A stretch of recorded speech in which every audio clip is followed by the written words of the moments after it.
Night had arrived with slow and delicate steps, as if time itself had decided to rest for a few moments.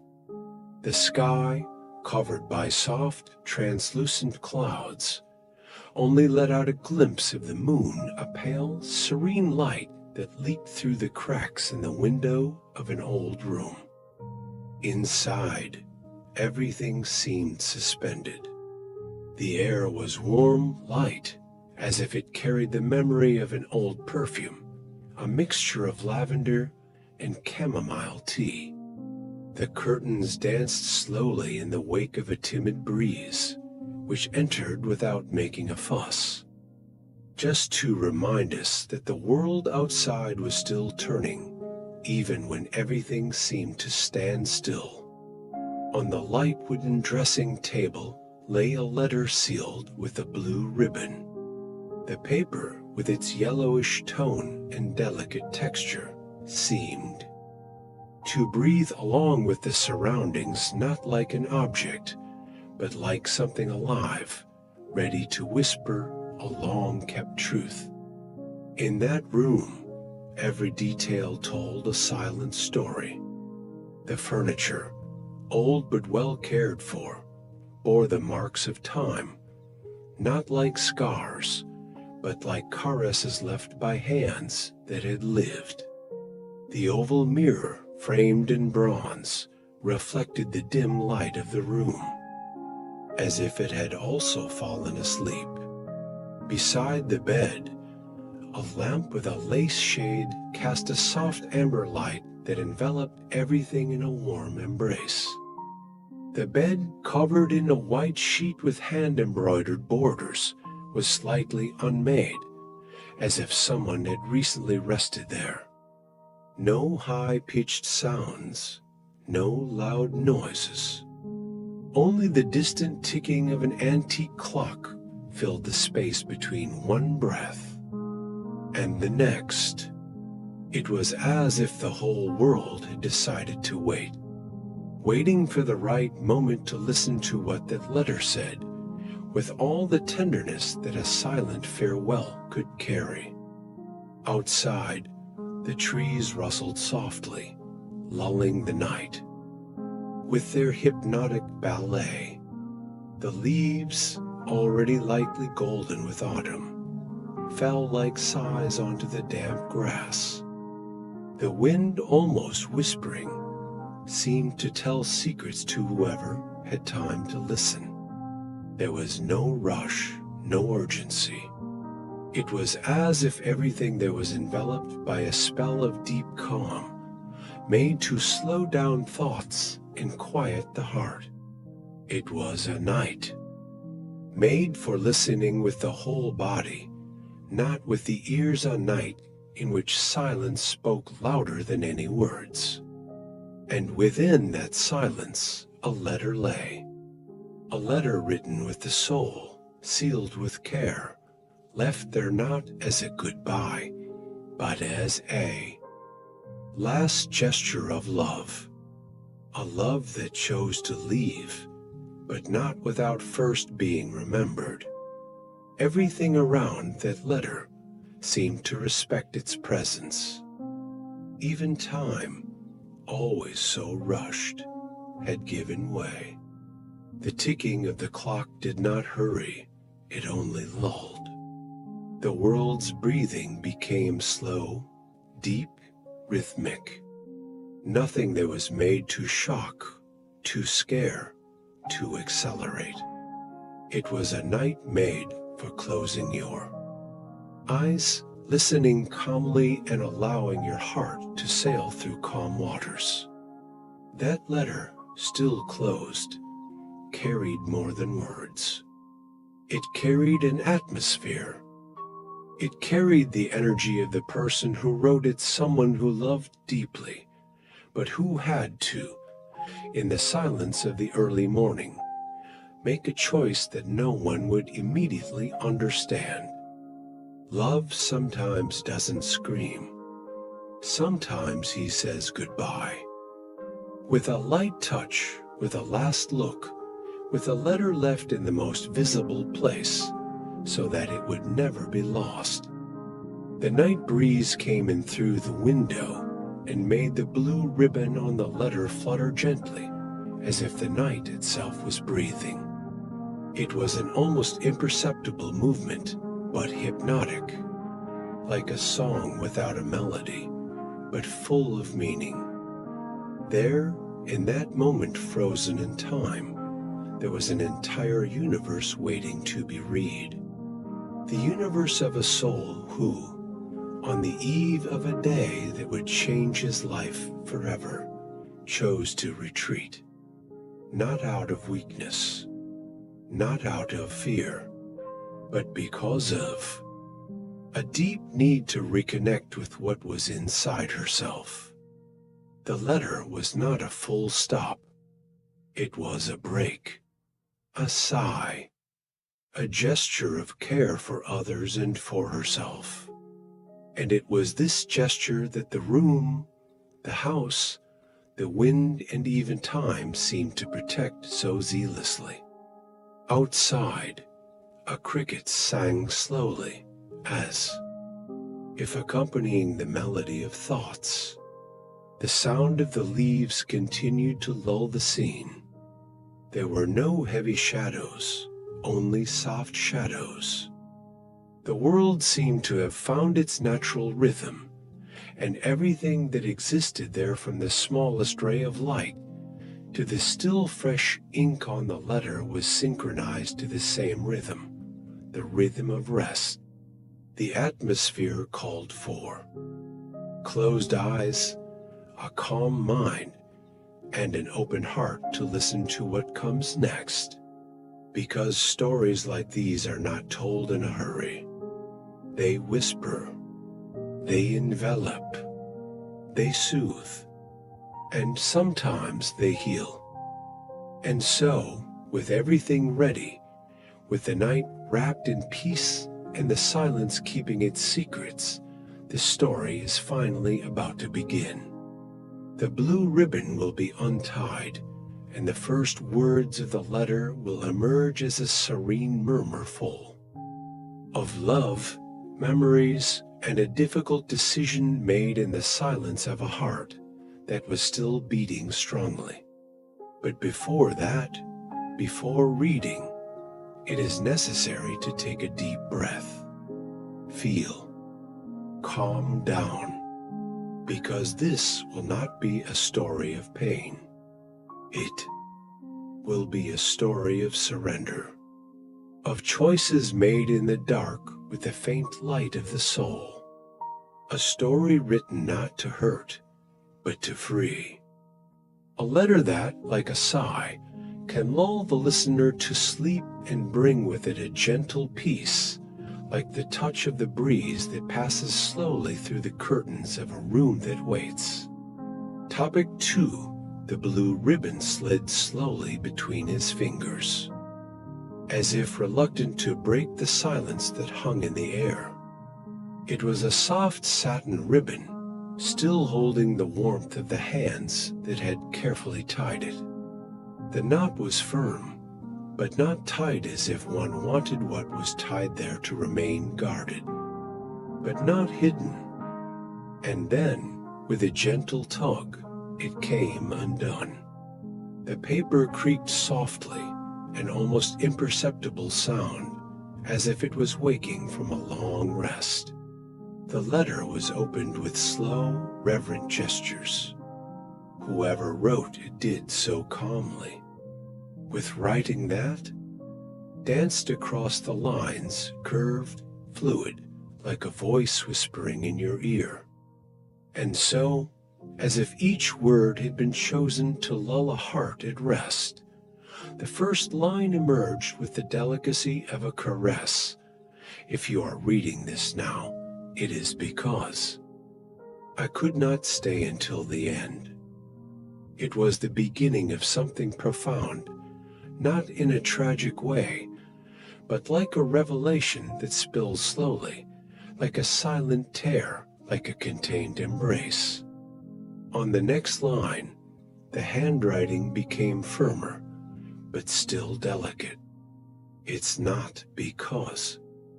"I don't love you," she wrote. "It's because I need to find myself before I promise something I don't know if I can keep." These words were not written with anger or despair. They were written with maturity and serenity, as if looking inside with honesty. The bride, the one who was supposed to be at the altar the next day, had spent the entire night writing. The moonlight accompanied her writing, illuminating the page with its soft light. Outside, the world slept, but inside her, thoughts and feelings danced in silence. Old fears surfaced, childhood memories, fragments of forgotten conversations, and, above all, a feeling of not belonging that she could never name. With each word she wrote, she shed a layer, not to escape, but to say, "I am more than the expectation of a white dress. I am someone trying to understand my own story." She remembered the first time she felt emptiness, not a dark or frightening emptiness, but a calm absence, like an echo. She was about 7 years old and was sitting next to her grandmother, listening to stories about impossible loves and eternal promises. Grandma said, "Not all love is meant to last, but all love is meant to teach." That phrase stayed with her. It grew inside her. And on that wedding eve, she finally understood what that meant. For her, loving was like diving into a calm river. You had to feel the temperature, respect the current, listen to the sound of the water hitting the rocks before surrendering. And at that moment, she couldn't. Not because I don't want to, but because I haven't learned to swim yet. The letter revealed this without guilt, without accusing anyone. It was just a calm confession, made at the right time, with the care of someone who knows that words can be bridges or walls, and she just wanted to build bridges, even if it was from afar.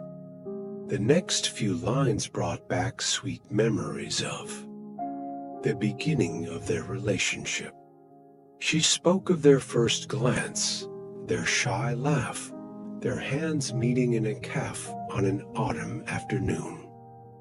"You made me feel alive like few things in the world have," she said, "and maybe that's why I need to walk away now. Because it would be unfair to offer you half of me when you deserve someone whole." The words were soft, but filled with a truth that comforts, even if it hurts. There was no drama. There was only clarity. The voice that narrated that letter was serene, like the breeze that passed through the windows. She knew she was leaving, but she was leaving with love.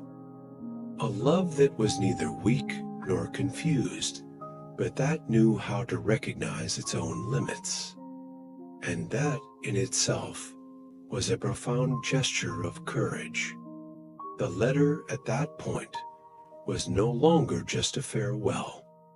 It was a mirror, an invitation to understanding, a declaration that true love sometimes is the one that knows when to let go.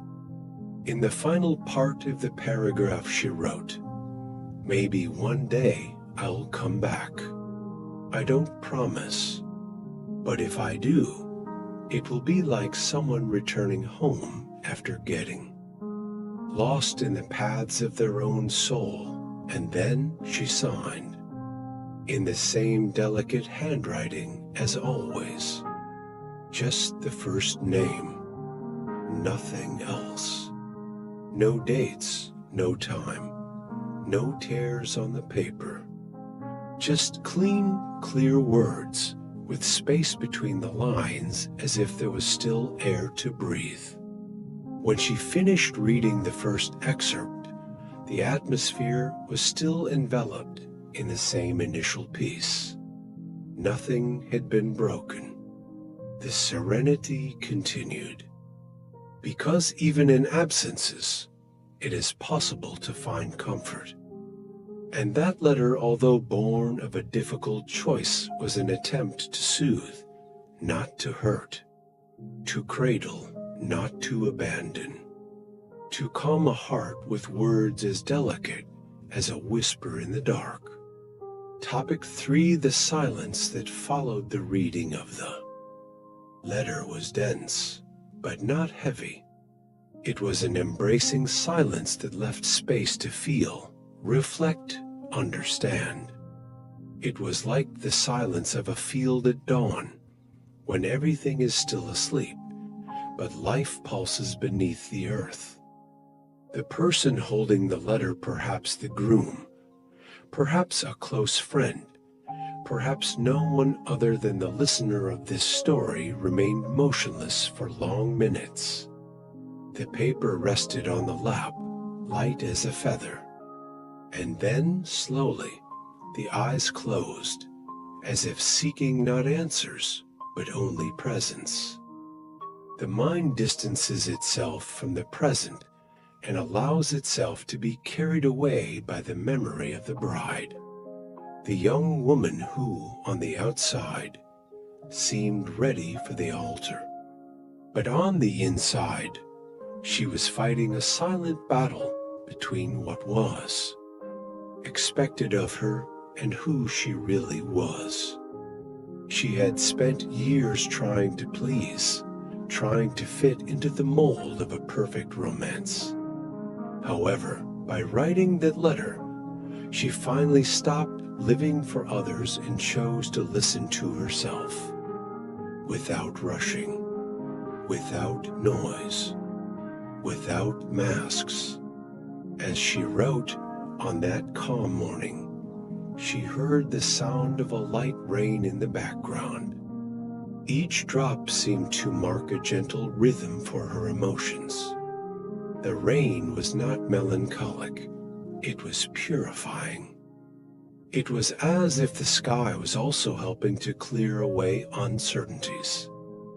She looked out the window between one sentence and another, watching the drops slide down the glass as if they were her own thoughts slowly flowing out of her. "I've always been afraid of disappointing people," she wrote in one of the lines. "But this is the first time I've chosen not to disappoint myself." The tone was not one of guilt, but of liberation. There was no rush in the words, nor urgency. Just the cadence of someone who was, for the first time, being completely honest with herself. She knew that this gesture could be interpreted as an escape, but deep down it was a reunion. A reunion with the girl who once dreamed of getting married, but who, as she grew up, understood that she needed to discover who she was before settling down with someone. In the letter, the bride described a special place where she used to go whenever she needed to think. It was a lavender field far from the city, where the wind was gentle and time seemed to stand still. "Maybe that's where I'm going now," he wrote sweetly. To lie in the grass and listen to the sound of the leaves moving, the image was so peaceful that you could almost smell the scent of the flowers. She didn't talk about disappearing like someone who disappears, but like someone who withdraws to flourish. "I wanted some time away from everything, away from the demands, the looks, the invitations, the plans. I just need silence for a while," he said, "a silence that embraces me, that heals me, that gives me back my lightness." This part of the letter was almost a prayer. a plea for inner peace. And whoever heard those words felt a deep respect for that choice, because sometimes the greatest act of love is not to stay, but to have the courage to leave gently. The mystery of her whereabouts came not with anguish, but with the lightness of a cloud moving across the sky, beyond our control, but still beautiful to behold. "Don't look for me," she asked at the end of that section. "Not because I don't want to be found, but because I'm still looking for myself too." It was a no drama, no fuss farewell, just a subtle step away from the expected narrative. A calm, almost meditative gesture. The sound of rain lingered outside, like a lullaby to the heart reading the letter. And in that moment, everything made sense. Her absence turned into presence. A different, ethereal, but real presence. Like the smell of the flower that remained in the room. Like the warmth of the last hug. Like the memory of her smile, serene, before saying the last good night. Topic for the room where the letter was written still held the essence of the bride. The curtains danced softly in the wind that came through the half-open window. The lamplight, still on, cast long, welcoming shadows across the walls. There was a still warm cup of tea on the dresser, chamomile with honey, her favorite for calming her mind in times of uncertainty. Every object in that environment seemed suspended in time, as if the world had decided to wait along with her. The wedding dress still hung behind the door, white and pristine, but now it seemed just a symbol of a future that no longer fit. She looked at him tenderly and without regret. In that enveloping silence, the girl decided that the love she felt for herself needed, for the first time, to be greater than any expectations. And so, with the same delicacy with which one picks a flower, she said goodbye to the idea of a marriage that was not for now, perhaps not even for later. As the letter continued, the bride began to write about her past, as if she were opening a treasure chest of memories with great care.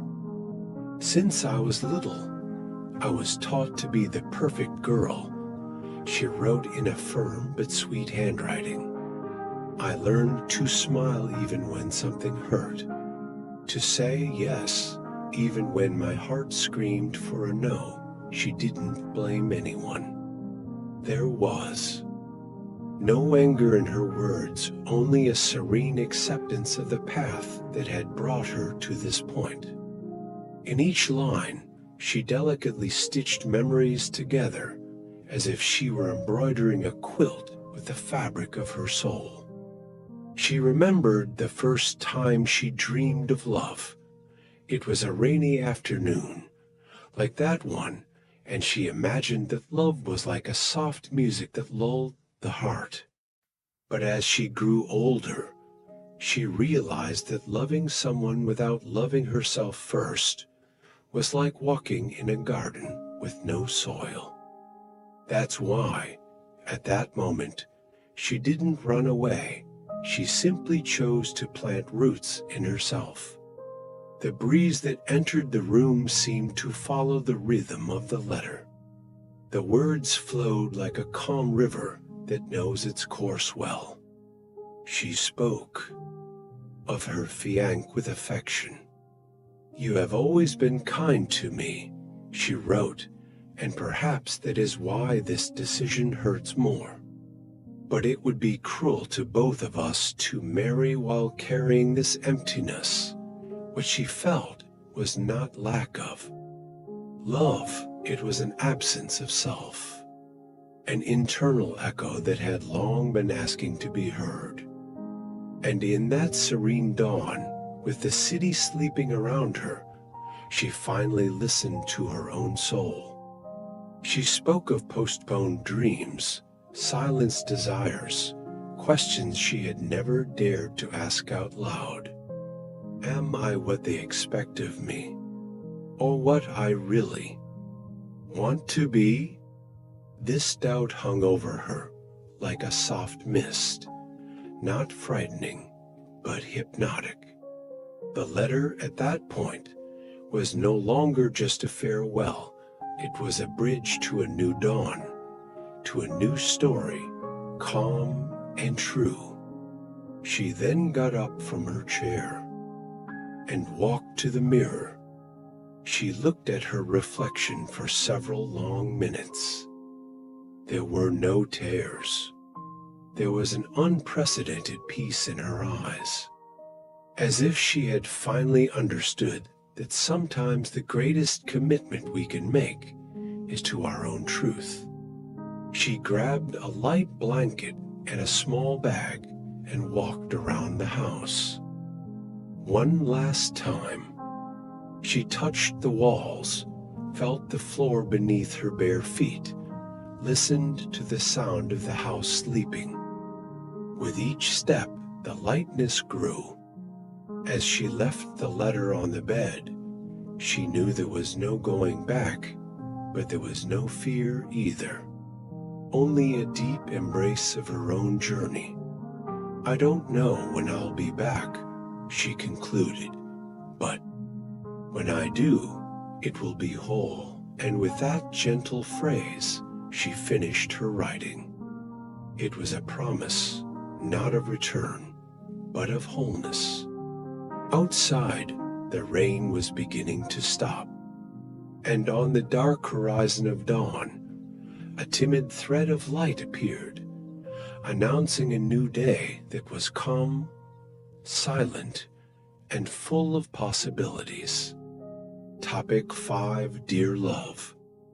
I know that when you find this letter, your heart will be filled with questions, uncertainties, and perhaps a silence that is difficult to understand.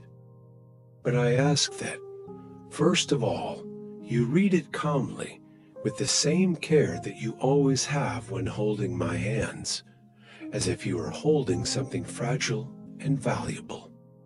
This letter is a hug, a long, tender, and serene hug, which I write in the silence of the night, while everyone is asleep, and only the crickets outside seem to bear witness to the delicacy of this moment. I wanted the words to be whispered in your ear, with the lightness of someone who does not want to leave, but needs to find themselves again. I want you to read this as if you were listening to a soft song that lulls your thoughts and consoles your soul. I write slowly. I choose each word as if I were choosing petals for a bouquet, with affection, with respect, with love. Yes, love. Because that is what brought me here, and that is what makes me write now, even with tears in my eyes and a serene heart. This night should be one of celebration, of good anticipation for the next day. But inside me, another kind of silence beats. A deep, ancient, almost ancestral silence. For weeks, I have been feeling something growing inside me, a small flame. That won't go out, even with all the noise around. It's as if my heart is trying to tell me something that I have only been able to understand now, sitting in front of this paper, with the soft light of the lamp and the distant sound of the rain beating on the tiles. I have always imagined love as a garden, and you, my dear, were the best gardener that life has given me. But maybe Maybe I am still learning to cultivate my own roots. And this has nothing to do with a lack of feeling. On the contrary, it is precisely because I love so much that I have decided to be honest now, before time turns this silence into sorrow. I want to introduce myself to you again, not as the bride you met in the last few months, with a scheduled schedule, dress fittings, and a smile on my face to hide my restlessness. I want to introduce myself as I am today, in this dawn of my naked soul. My name is the one you always pronounced with affection, but my essence is perhaps still under construction. I always tried to be what was expected of me: an exemplary daughter, a strong woman, a devoted companion, but I realized that, in doing so, I was silencing my own inner voice. That soft voice which always whispered fears, dreams, and desires that I never had the courage to tell. And today, my love, I decided to listen to that voice carefully for the first time. It told me that before taking such a big step, I needed to look at myself with truth. And in doing so, I realized that I cannot move forward without finding myself again. You taught me so much. You taught me to trust, to smile with my eyes, to understand that love is also made of silence and presence. It was with you that I learned that we don't always need to be strong. Sometimes all we need is a shoulder, a lap, and a deep breath. But now, in this serene moment, it's as if something inside me is asking me for some time. Not time for us, but time for me. I look at the hanging dress and see in it dreams that maybe aren't mine yet. Or maybe they are, but not now. You deserve someone whole by your side. And today, with all the peace I can muster, I admit, I'm not whole yet. There are still parts of me scattered throughout old memories, open wounds, and forgotten desires. And before I can be yours, I need to be mine again. Not as a separation, but as a reunion. As I write, I feel a gentle relief wash over me, as if each word written here were a petal left in the wind. And I hope they touch you gently, envelop you in calm, show you that this decision is not a breakup. It is a gentle pause, a curve in the road, a chance to return with more truth. I don't expect you to understand everything now. I know it may take time for your heart to accept it. But if there is one thing I want you to take away from this letter, it is the certainty that I deeply respect you, and that this choice is not born out of doubt about what I feel for you, but out of the calm need to take care of myself. You know me, you know that I have never made decisions on impulse. And this, perhaps the most difficult of my life, is also the most honest. I am not running away. I am listening to myself. I close this part of the letter with a whisper. Thank you. Thank you for every gesture, every touch, every look. Thank you for having been a part of my life with so much affection. Nothing that we have experienced will be forgotten. Everything will be kept as one would keep a delicate jewel, which shone with beauty at the right time. If one day I return, it will be with the certainty that I am ready. If not, I hope that you find someone who loves you with the wholeness that you deserve. For now, I leave here my soft voice, my immense affection, and the hope that you also find peace in reading these words. With love, your eternal chamomile flower. Topic 6 as this letter continues, which turns into a serene confession. The bride begins to bring back memories of how the relationship was built, with soft and striking memories, each one wrapped in a breeze of tenderness that soothes, like a caress before sleep. She writes with the intention of not causing pain, but of cradling the groom's heart with memories that make him smile silently. Do you remember the first time you looked at me as if you saw something precious? She asks in calm, unhurried letters. It was late afternoon, and the sunlight reflected on the glass of the cafe where we met. I was late. I stumbled at the door, and you smiled as if you already knew that that moment would change our lives. This memory is narrated with soft pauses, allowing the listener, upon closing their eyes, to almost feel the smell of coffee in the air, the distant sound of cups, and the peace of the moment when two hearts recognize each other. She continues to describe with sweetness how simple gestures of affection became part of their routine. You always made chamomile tea when I said I couldn't sleep.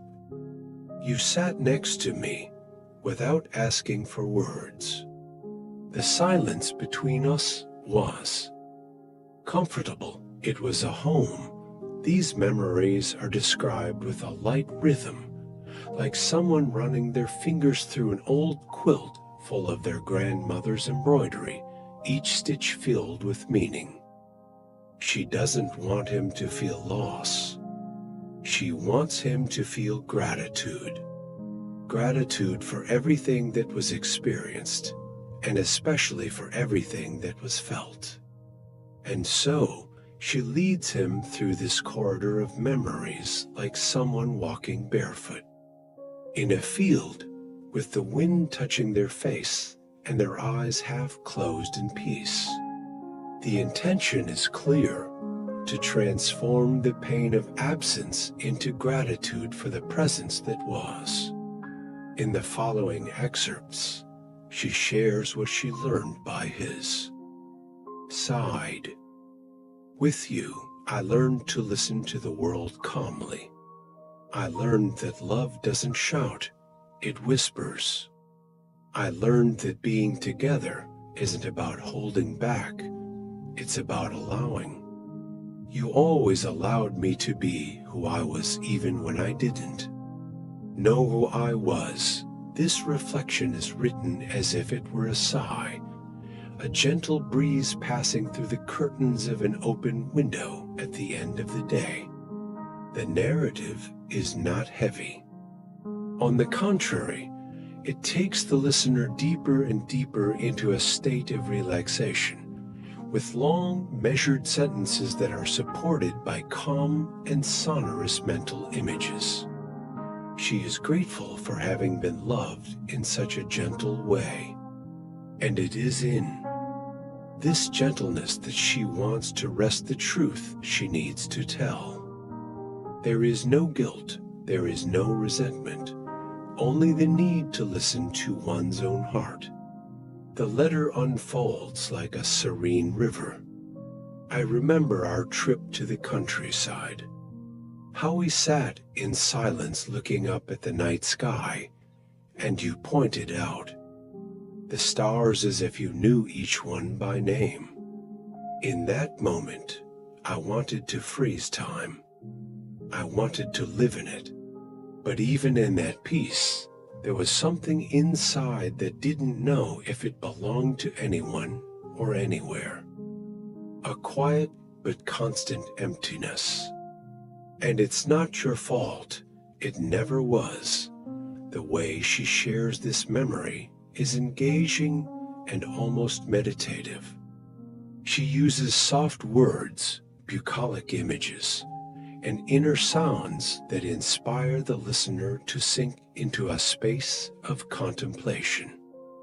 Each memory she brings up serves not only to reconnect with her fiancé, but also to lull the viewer of the video, gently leading them to relaxation, like a lullaby for the soul. Finally, she begins to build the bridge to what is to come in the following topics. I know that perhaps after reading this letter, you'll need silence, and that is fair. But I want you to know that my silence is not an absence of love. It is a request for acceptance. From me to myself, the bride writes, as if she were laying flowers in a farewell that is not tragic but transformative. And she ends this passage with words that sound like a prayer. I hope that when you close your eyes tonight, you'll be able to see me not with sadness, but with tenderness, and that everything we have experienced will forever be a place of peace within you. The tone is serene, welcoming, and the intention is that the person listening to the story will be so lulled by the words that they will fall asleep feeling a warmth in their chest and a lightness in their body. Topic 7. The letter continues to glide along the lines like a light breath, and now, at the 7th point of this narrative, the bride begins to share her deepest anguish, those that, even in the midst of the purest love, have never managed to be completely dissolved. She writes carefully, as if holding a very fragile flower between her fingers. Sometimes love is not enough to silence what screams inside, she says, with a resigned calm, almost like a night whisper. And it's not a lack of feeling. It's an excess of wounds that never completely healed in this passage. His voice is like a breeze passing through the trees at dusk, bringing a melancholic and deep freshness.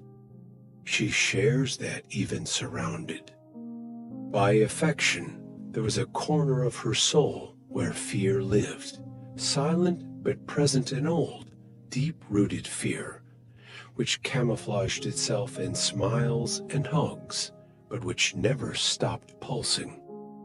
The narrative proceeds calmly, unhurriedly, as if it were a whispered conversation before falling asleep.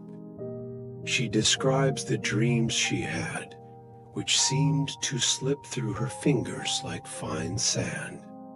I dreamed of being light, whole, safe. But there were nights when I woke up with my chest tight, as if something was always about to pull me away. Even though I was so close to you, her words are almost floating, and each sentence lulls the listener into an atmosphere of introspection and calm. The bride does not present herself as a victim or a martyr. She simply undresses herself serenely, allowing the groom and whoever is listening to understand that there is pain that lives in silence, even under the heat of love. And this silence, however gentle it may be, also needs to be heard. She writes with the lightness of someone releasing a butterfly. There were times when I smiled at you, but my heart was distant, not for lack of feeling, but for an old tiredness, as if I was always trying to fit pieces of an internal puzzle that never had a clear image. She confesses that she tried. She tried to heal herself. She tried to find herself. She tried to love fully. But there were days when she felt like a shadow of herself, even illuminated by the glow of her fiancé's love. This part of the letter is almost meditative, like a soft piano song in the background, playing slowly as the world slows down.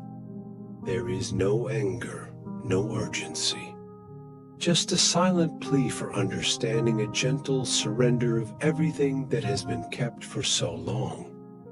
As she moves forward, she reveals a trauma in a subtle, respectful, and delicate way.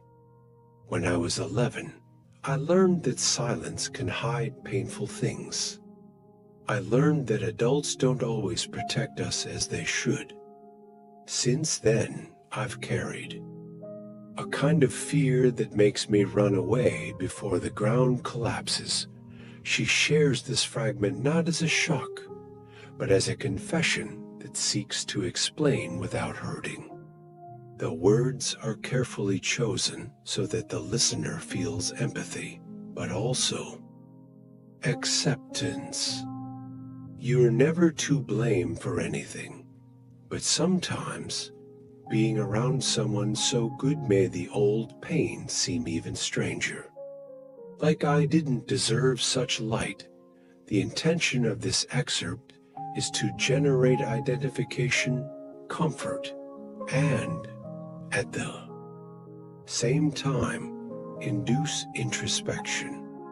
It's the kind of moment that slows down your thoughts, calms your breathing, and invites your soul to rest. At the close of this point, the bride sets the stage for the next revelation. She doesn't want to end in pain. She wants to continue guiding her fianki's heart through a field of understanding. I hope you understand that leaving is not running away. It is recognizing that sometimes the best way to love someone is to free them from the shadow of our own ghosts. And so, she ends this passage with a comforting visual image, a field covered in mist, where the sun gradually appears, dispelling doubts with soft golden light. The letter follows like a calming breath, like a warm blanket on a cold night. And for those who listen to it, it is almost impossible not to close their eyes and simply rest. Topic 8. The silence between one paragraph and the next is like the interval between two sighs, calm, fluid, and necessary. And so, in the 8th moment of this letter, the bride begins to share memories of when their love began to blossom. She fondly recalls the first touch of hands, the first glance that lingered a little longer than usual, and how, in that moment, she felt something different, not just butterflies in her stomach, but a peace that had not visited her chest for a long time. You had a way of looking at me as if you saw beyond my appearance, as if you knew there was something in me that needed to be welcomed with patience. Her words flow smoothly through the lines, lulling the listener into a state of tranquility, as if they were listening to the rustling of leaves at dusk. She continues to fondly recall the small gestures that made her fall in love, the silent walks under the cloudy sky, the notes left on the door, the hot coffee on cold days. It was in these details that we built a kind of love that didn't shout but whispered, and perhaps that's why it was so deep. The voice in the letter remains gentle, unhurried, inviting the listener to delve into the memory of these moments with their eyes closed and their minds at ease.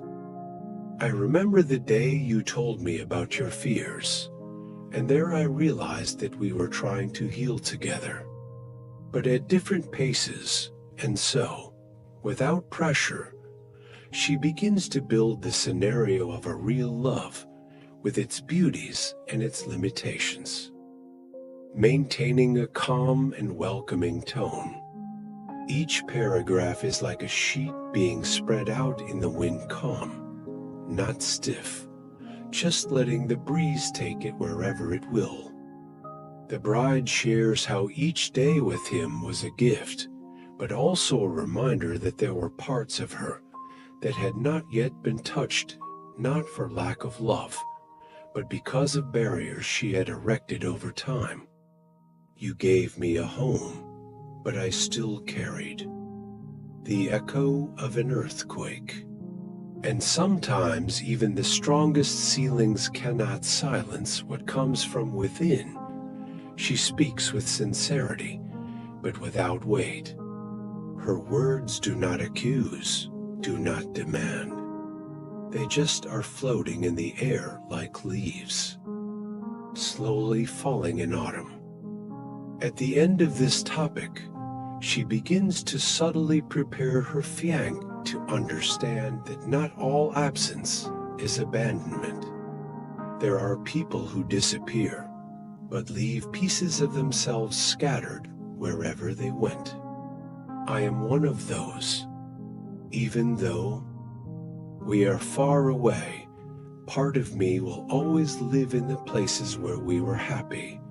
The phrase is almost a lullaby. She does not want to cause pain, only to bring a gentle understanding, like someone who delicately wraps a secret so as not to hurt. And as she closes this part of the letter, she describes a scene, the two of them sitting in the garden, at sunset, in silence, just watching the colors of the sky blend together, like a last moment of calm before night falls. An image that invites rest, relief, and disconnection from the world. An invitation to peace. Topic 9. She takes a deep breath before continuing to write, and the silence that permeates her words now carries a different lightness. In the 9th section of the letter, she begins to talk about the days when she felt afraid not of the love they shared, but of herself. My love, I needed courage to love you, but I needed even more courage not to lose myself along the way. Her words are slow, careful, as if each sentence were a petal placed on a calm lake. The bride shares that, even with all the affection, there was a silent part of her inside, a closed room that had never been opened. I wanted you to come in so much, but some doors, my love, only open from the inside out. She does not say this with pain, but with the calm acceptance of someone who has understood that there is a time for everything, even for allowing oneself to feel. She recalls nights when, by your side, she wished she could fall asleep and wake up with less weight on her chest. Sometimes I would close my eyes and imagine a version of myself that was whole, and you, with your patience, would stay there, holding my hand, even without knowing what kind of storm I was facing inside. The voice in the letter remains sweet, lulled by a soft music that only the soul recognizes. There is no despair, no guilt. There is only the understanding that love, no matter how beautiful it is, does not heal what the soul itself cannot yet touch. It wasn't you. It never was. It was my way of feeling the world, deeper, more raw. And all of this confused me, distanced me from the calm you tried to offer. With each line, she makes it clearer that she did not run away for lack of love, but for a desire to reconnect with herself. She describes, in an almost poetic tone, a scene in which she watched the rain fall through the window and thought about how the drops seemed like silent tears from the sky. That night left its mark on me. You slept, serene, and all I could think about was how the world outside seemed to reflect what I felt inside. It is an intimate moment, but narrated with such lightness that it sounds like a calm whisper in the darkness. She then talks about her greatest fear, that of remaining out of gratitude rather than fulfillment. You deserved someone whole. And I realized that I couldn't promise you that without lying a little every day. The lump that forms in her throat is not of sadness, but of understanding. Everything is being said with respect, care, and a tenderness that cradles the heart. In a silent embrace. She ends this passage by saying how much she admires the way he always looked at her, as if she were made of stars and promises. But I needed to learn to see that in myself, and then, with the same calmness with which one begins a gentle farewell, she writes, if one day you miss me, look up at the sky. Maybe from somewhere I'm looking too. This image closes the chapter with a touching serenity, offering the listener a melancholic but sweet comfort. A long pause between one thought and another. A gentle transition from pain to acceptance. A peaceful preparation to fall asleep with a light soul, even if the heart is silent.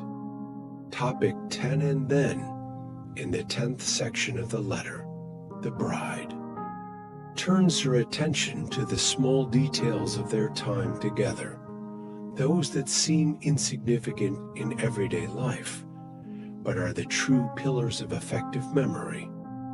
I remember the way you folded your socks and the sound of your laughter in the late afternoon. How that, for some reason, made my chest warm. She speaks slowly, as if the memories were emerging in slow motion, allowing each one to be felt deeply. The atmosphere is serene, welcoming, like a windless night in which time seems to slow down. She says that these details will never go unnoticed within her, as they are pieces of a daily life that they built together, almost like a silent ritual of love. You are my favorite presence in the moments when the world seemed to fall apart.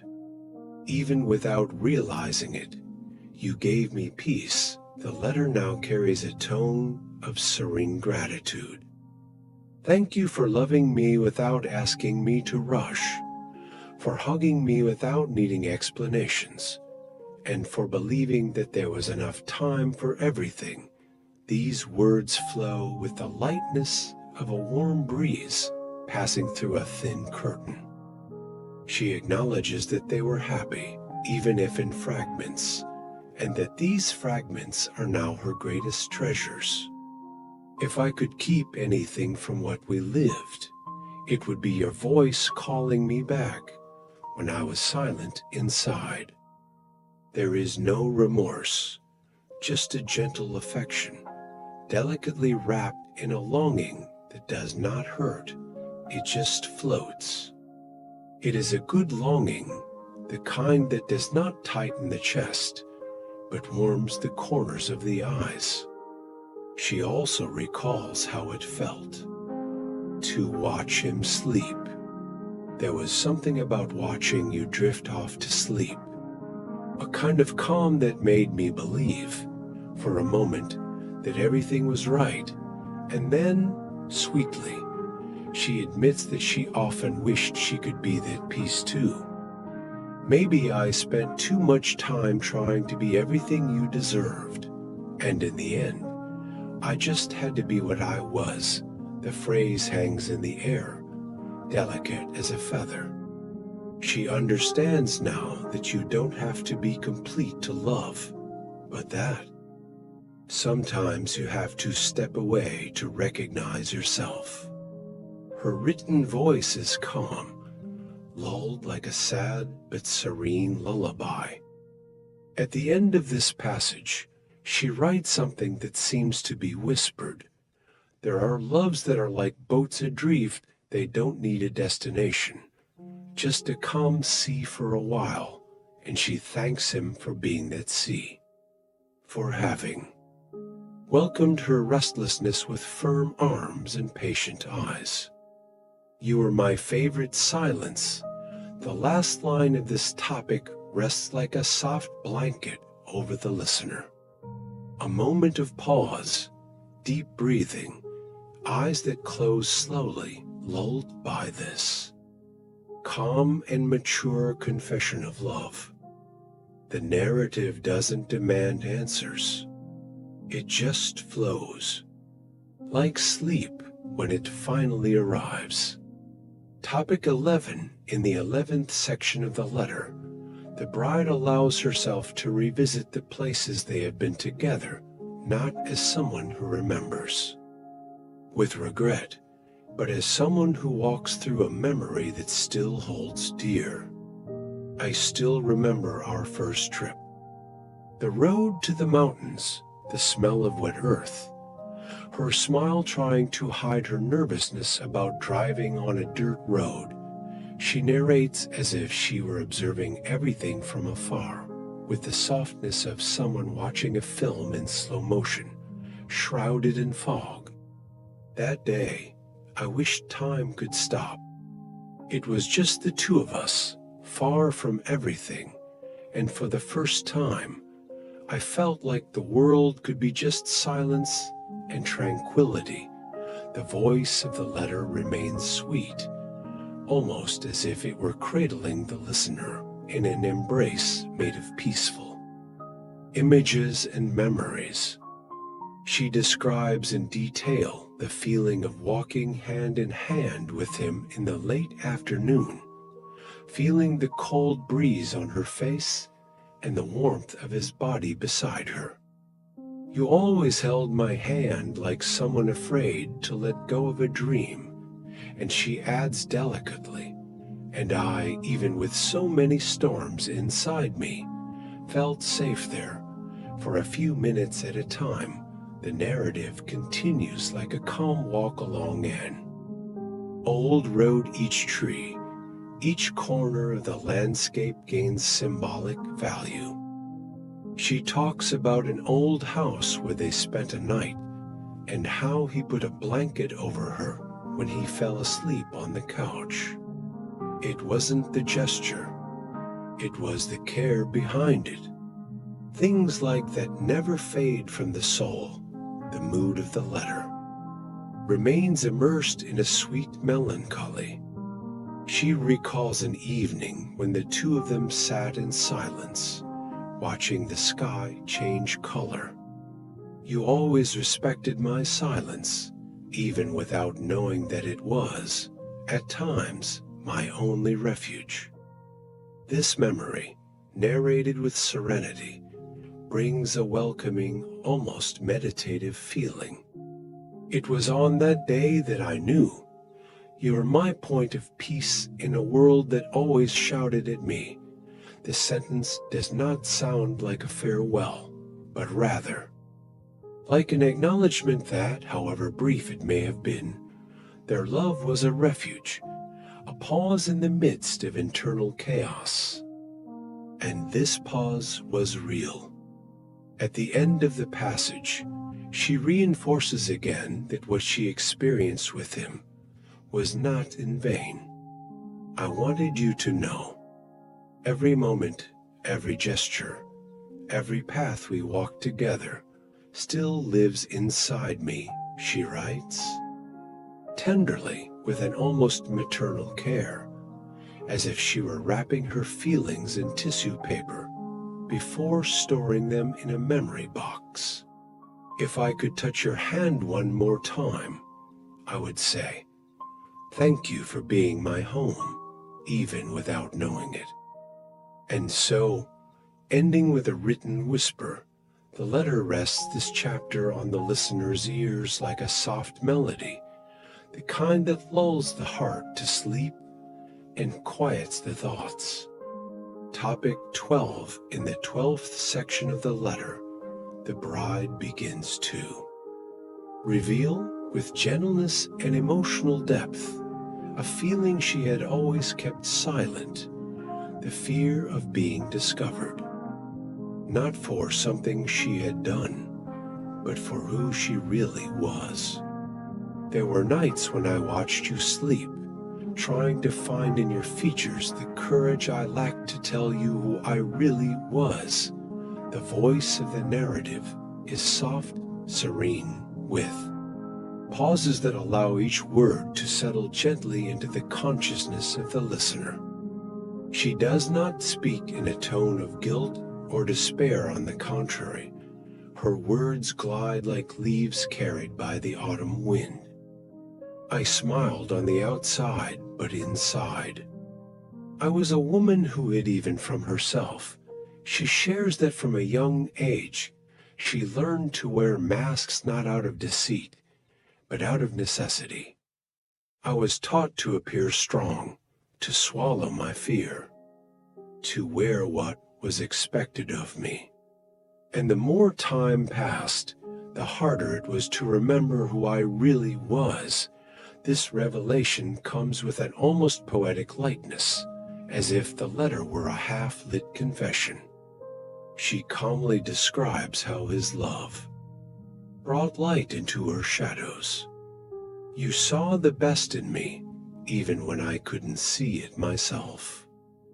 And so, she hesitated to show her broken parts. I was afraid of losing you. If you saw everything that was behind the smile I wore to protect you.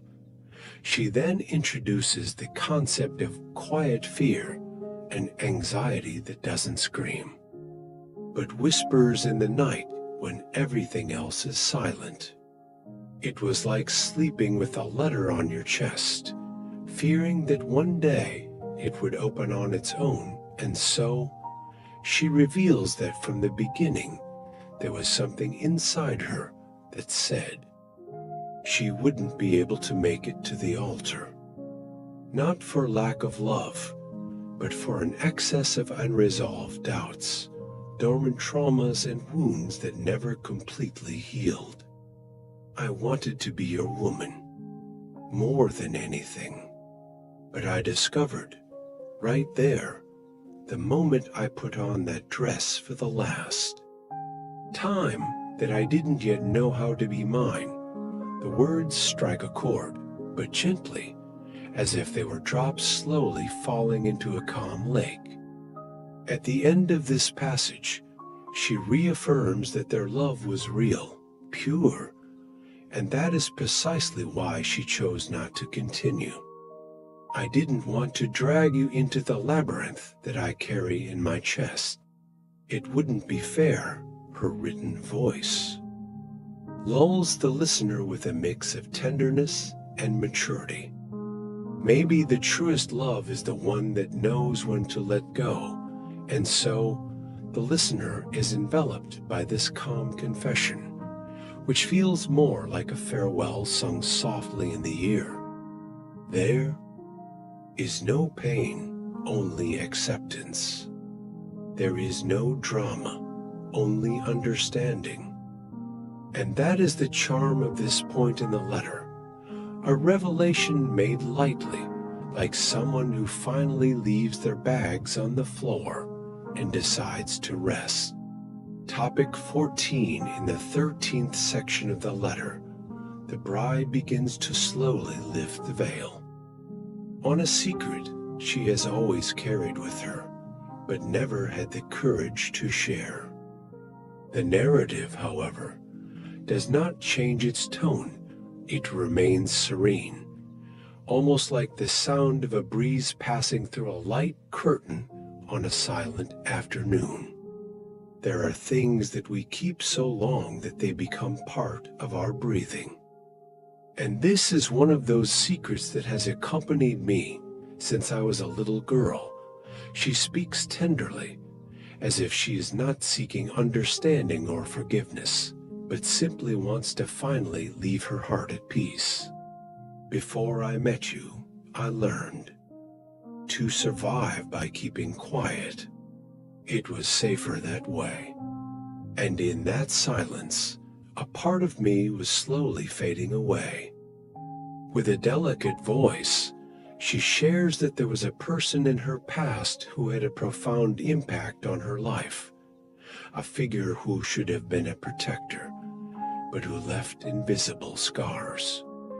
Not all ghosts are from things that died. Some are from things that were never said. She avoids strong details, as her intention is not to cause unrest, but rather to transform pain into understanding. I spent years building layers around myself so I wouldn't fall apart. And when you arrived, with your peace, I no longer knew how to let anyone in.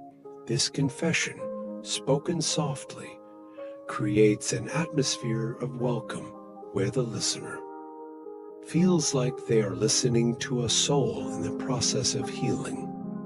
She recognizes his role in her life as a silent beacon.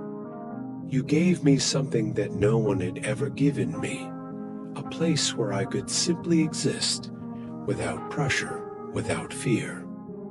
And that is precisely why the secret became an even greater burden. The more I loved you, the more it hurt not to be able to open up completely. She narrates this with a touching serenity, as if she had cried enough and now only wishes for the lightness of understanding. The fear was not of you, it was of me, of what I could be when the masks fell, and she concludes with a peace that almost lulls one to sleep. I didn't want you to see my broken pieces and think that love wasn't enough. At the end of this passage, she describes silence as a painful but necessary choice.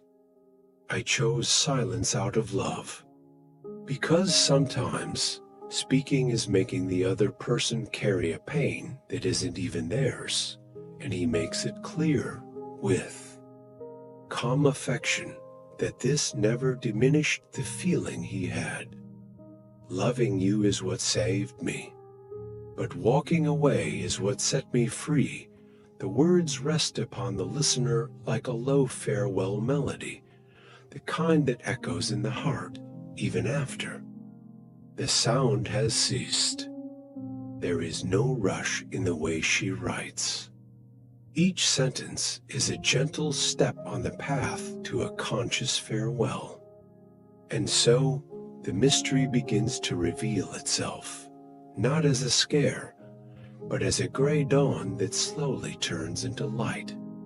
Topic 14 in the 14th section of the letter. The bride describes the day before the wedding with a melancholy calm, as if each memory were a petal released in the wind. The narrative continues serenely, almost lulled by the imaginary sound of light rain hitting the window. I woke up early before everyone else. The silence of the house enveloped me like a blanket, and for a moment I believed I could go on.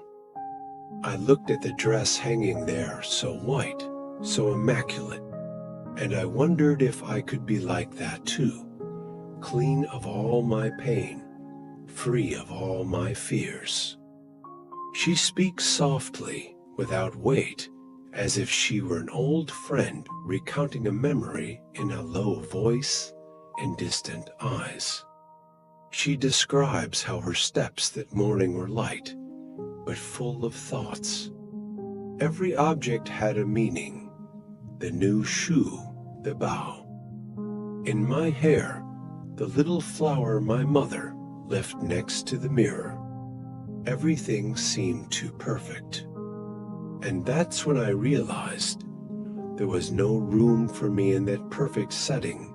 The calm with which she narrates does not mask the pain, but transforms the anguish into contemplation. I smiled at everyone, hugged family members, took pictures. And no one noticed that my heart was trying to scream. The listener is guided by this narrative, as if on a path through the fog without haste, without fear, only with the slight uneasiness that accompanies a secret about to be revealed. She says that at dusk, she went up alone to the attic of her parents' house. There, where we kept old things, I found a box with photos from my childhood. And there, looking at my own girlish smile, I realized that that part of me had disappeared. A long time ago, it is at this moment that the listener feels, delicately, the emotional turn of the story. The pain does not come in strong waves, but in long breezes, like a longing that does not hurt, it only whispers. I spent hours sitting there hugging myself. The world outside vibrated with expectation, but inside me, everything was calm. Calm as an end. She gently narrates how, at dusk, she wrote the letter. The words flowed without me having to think. It was as if my soul was dictating everything.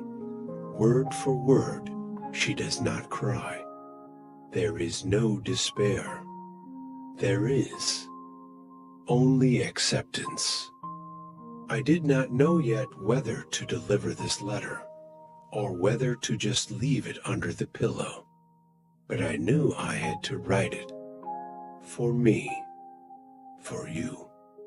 For us. The voice of the story lulls like a warm breath of farewell, and each sentence invites the listener to close their eyes, not to forget, but to understand. At the end of this excerpt, she calmly describes the moment she looked at her engagement ring one last time. Here was a symbol of true love, but also a reflection of a woman who was not yet ready to be whole. And then, as if she found peace in chaos, she concluded, that night, before disappearing, I went to sleep for the first time at peace with myself. The letter rests, and history sighs. There is no fear, just a beautiful, meaningful silence. Topic 15. In the 15th section of the letter, the bride delicately describes the exact moment she made the decision to leave. But unlike what many would imagine, there was no dramatic escape, no rush, no crying. Everything happened with the lightness of a whisper in the dark, as if her soul had simply slipped through the spaces of the night, looking for a place where it could finally rest. It wasn't sudden. There was no impulse. It was like when you close a book and know that that story needs to stay there. She speaks calmly, with a written voice that soothes, but doesn't hurt. The listener is carried away by an atmosphere of inner silence, like someone watching the last leaf fall from a tree before winter arrives. She says that while the house was asleep, she got up slowly, without turning on any lights, guided only by the sound of her own heart. It was dawn. The paintings in the hallways seemed to be watching me, and even the wooden floor stopped creaking. The house seemed to understand me. Each gesture is described gently. The opening of the door, the light touch on the banister of the stairs, the small suitcase already packed, discreetly left behind the armchair in the bedroom. There was no rush. There was no guilt. Just a serene certainty that this was not her moment. As I walked, I didn't feel sad. It was as if a part of me was taking me by the hand and saying, "Now it's time to go." She recalls the sky, that night clear, dotted with stars, like a ceiling of silent promises. I sat for a while on the porch, just listening to the crickets and feeling the wind touch my face. I thought about you. I thought about how much I loved you, and I realized that leaving wasn't about moving away from you, but getting closer to myself. There's beauty in this restrained goodbye. She doesn't run away. She lets go. And each word carries the gentle essence of silent release. Maybe you'll never understand. Maybe you'll never forgive. But this departure wasn't against you. It was for me. The listener feels the pain, but wrapped in a calm melody, as if the emotions were leaves floating on a serene river. She does not describe the destination. The focus of the letter is not the where, but the why. I took almost nothing. A few clothes, my old notebooks, a picture of my grandmother, and this letter. Everything I needed was inside me, and finally I heard myself. The narrative slows down even more, as if preparing the listener for rest. On the road before the sun rose, I made a promise. One day I will return, when I can look you in the eyes and say all this without fear, when my voice no longer trembles, when the love I feel for myself is as great as the one I feel for you. The text ends this passage with a faint hope, almost imperceptible, but present. Like the last thread of light before the day breaks. Topic 16. In the 16th section of the letter, the bride opens her heart to express her gratitude. It is a moment of profound tenderness, where the tone of the narrative softens even more, almost as if it were a whisper before sleep completely arrives.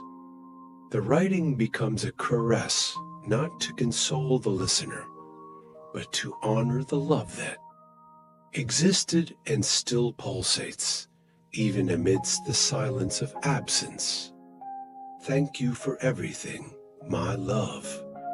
For every shared laugh, for every silence respected, for every time you held my hand without asking anything. She does not seek to justify her decision with pain, but rather acknowledges with gratitude everything that was beautiful. The listener, lulled by the softness of these words, is led to a state of acceptance where even longing seems to have a resting place. She recalls simple moments, the walks at dusk, the silent coffees on slow Sundays, the nights when we fell asleep with our fingers intertwined. All of this lives in me like a sacred place, and that is the tone, sacred, calm, intimate. There is no room for anger or regret, only a fondness that spreads through the memory like perfume on old clothes. You are my refuge, even when I was a storm, and I know deep down that you tried. You tried to understand me, to heal me, to keep me there. But there were parts of me that you never knew, and others that I myself am still discovering. The letter becomes almost a poetic whisper, which lulls the mind and relaxes the body, creating an atmosphere of silent welcome. She is grateful, even for the difficult moments. Thank you for the times we disagreed, because even then there was love. Thank you for not forcing me to smile when all I could do was keep quiet. Thank you for existing so strongly by my side, even when I felt invisible. The narrative, even touching on delicate subjects, is told with a delicacy that transforms pain into calm, as if each tear shed now were a serene drop on a calm lake. You taught me that love is not a prison, and that is why I write to you. With freedom, the letter is, at this point, a gift, a way of keeping alive what was true, even if the future follows different paths. She ends this passage with a gentle image.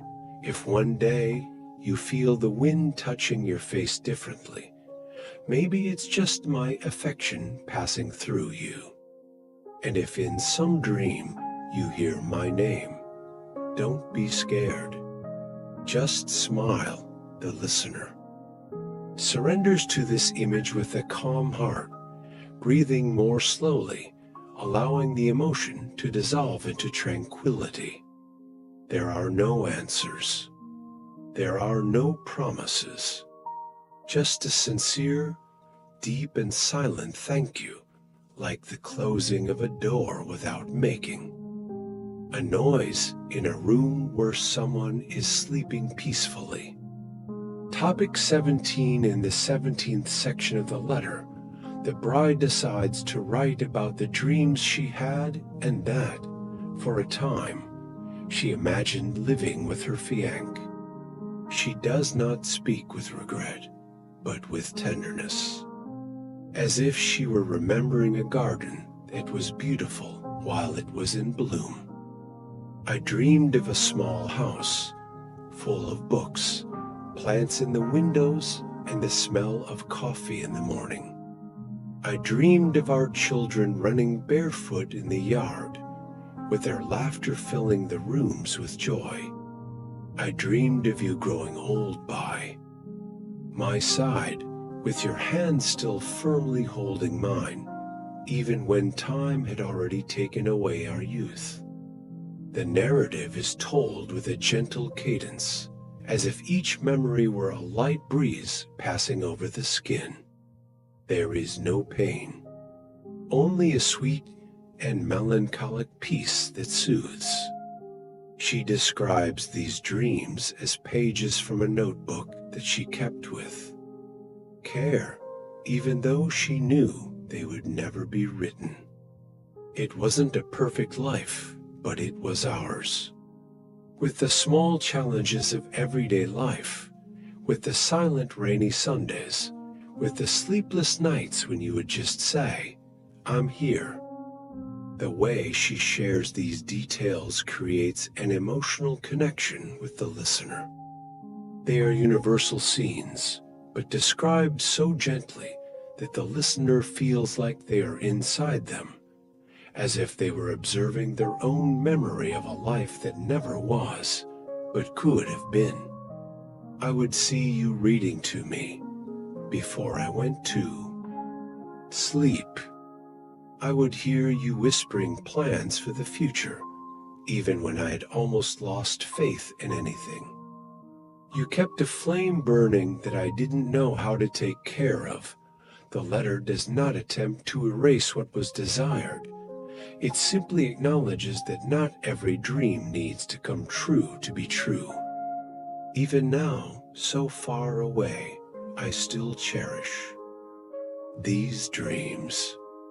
They do not hurt. They simply rest within me, like leaves that time has taken away, but that have left their scent on the earth. The construction of the narrative calms, lulls, and warms. The bride's written voice seems to walk alongside the listener, offering not answers, but feelings of welcome.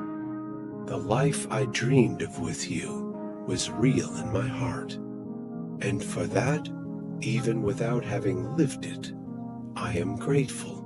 There is something comforting in hearing someone accept what was not so delicately. And then she ends this passage with an image that echoes in the silence of the night. If at some point in your life you find this house, this yard, and this love. Don't think that I left for lack of desire. I left to find myself, and maybe, somehow, one day I'll come back. Even if it's just in a dream, the listener is enveloped by this gentle farewell, like a candle that slowly extinguishes, leaving a last thread of light and warmth in the air. The story does not seek to shock with twists and turns, but rather to lull with serene emotion, leading to sleep as if cradling a heart with sweet and peaceful memories. Topic 18 GPT Chat Screenwriter in the 18th section of the letter. The bride shares a final wish, as serene as all the silence that came before. It is as if she is now writing not only to her fiancé, but to herself, seeking peace and closure. If I could ever ask anything of you, it would be just this, that you remember me with lightness. The narrative is not based on sadness, but on a tenderness that almost touches the sacred. Her voice does not waver. It is firm in its sweetness, as if offering a farewell without weight. I do not want you to hold any grudges, questions, or regrets. May my absence not be a wound, but a space that will gradually be filled with light and silence. She wishes him to live, and live beautifully. Follow your days with courage. May you find new smiles, new looks, and a new home for your heart. To rest, this wish is not a cold breakup. It is a silent blessing, a final caress before the veil falls for good. You deserve love, even if it no longer comes from me. You deserve quiet nights, peaceful coffees, and a hug that never leaves. The writing at this point already lulls the listener with the rhythm of someone slowly falling asleep. There is no rush in the words. Each sentence is placed as if it were a soft pillow for the tired mind to rest on. And whoever listens, almost, without realizing it, is already being led to a state of calm emotional surrender. The letter continues, "My greatest fear has always been to be remembered only for the end. But the truth is that we were much more than that. We were a beginning, we were a middle, we were beauty in the form of time." And she repeats this request like an echoing whisper, "Remember me lightly." Like someone who remembers a sunset. Like someone who closes their eyes and feels the wind on their face. There is an implicit poetry in everything she says, but it is not poetry meant to impress, it is meant to soothe. To allow emotion to come and dissolve gently without leaving a sound. She ends this passage as if she were saying goodbye without. Rushing as if she were closing a window and watching the last ray of light disappear. And when everything is silent, when you hear only the sound of your own heart, know that, somewhere, mine also beats lovingly, even if it is far away, even if it is never again. And then the letter retreats, like a sigh that fades into the night, leaving in the air only the feeling that even that which did not remain was profoundly true. The listener, now enveloped in words that seem more like a breeze, feels the weight of the day disappear. The mind surrenders, the heart rests, and to the sound of a letter that ends, sleep finally arrives calm, serene, and in peace. Topic 19 in the 19th section of the letter. The bride opens up space for gratitude. Not a superficial gratitude, but one that comes from deep within her heart and carries within it the wisdom of everything she has experienced, even if only for a short time. If there is one thing I wish to keep forever, she writes tenderly, it is gratitude for every moment spent by your side. Her words now are like a warm breeze crossing a field at dusk. There is no weight. There is no guilt. Only a deep calm that flows between the lines.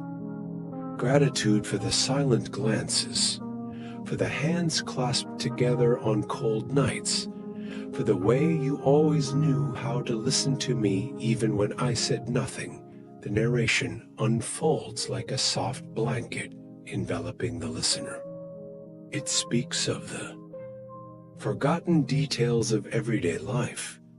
You made me tea on the days I couldn't get up. You tucked me in when I fell asleep on the couch. You looked at me as if you still saw hope, even when I felt like a wreck. Each scene described is simple, but loaded with meaning. This generates immediate empathy, and at the same time, a comforting tranquility. The audience is no longer listening to just any story. They are recognizing themselves in it, as if they were part of that delicate and tender memory. She continues, I thank you for being my harbor, for holding the helm when the sea inside me was rough, for not letting go of my hand when even I wanted to run away from myself. The language remains soft but firm, like a safe whisper in the middle of the night. This passage is calming because it speaks of real, imperfect, but deeply human love. Thank you for seeing something in me that not even I could see. You were, in many moments, the light that guided me without knowing it. At this point in the narrative, whoever listens feels an inner loosening, a feeling of liberation, as if they were also receiving a letter of gratitude from someone they once loved deeply. And then she ends this passage with sweetness, even if life has chosen different paths, my heart will always keep your name carefully, not like a wound, but like a flower that once sprouted in difficult land. At the end of these words, the listener feels welcomed, understood, almost cradled. Breathing slows down. The shoulders relax. The letter, which seemed to be a farewell, turns out to be a gift. The memory that love existed, was good, and continues to live on in some peaceful place in memory. Topic 20. The bride turns her attention to time, that old companion that silently stitches our memories together with patience. She writes, time is curious. It does not erase. It transforms.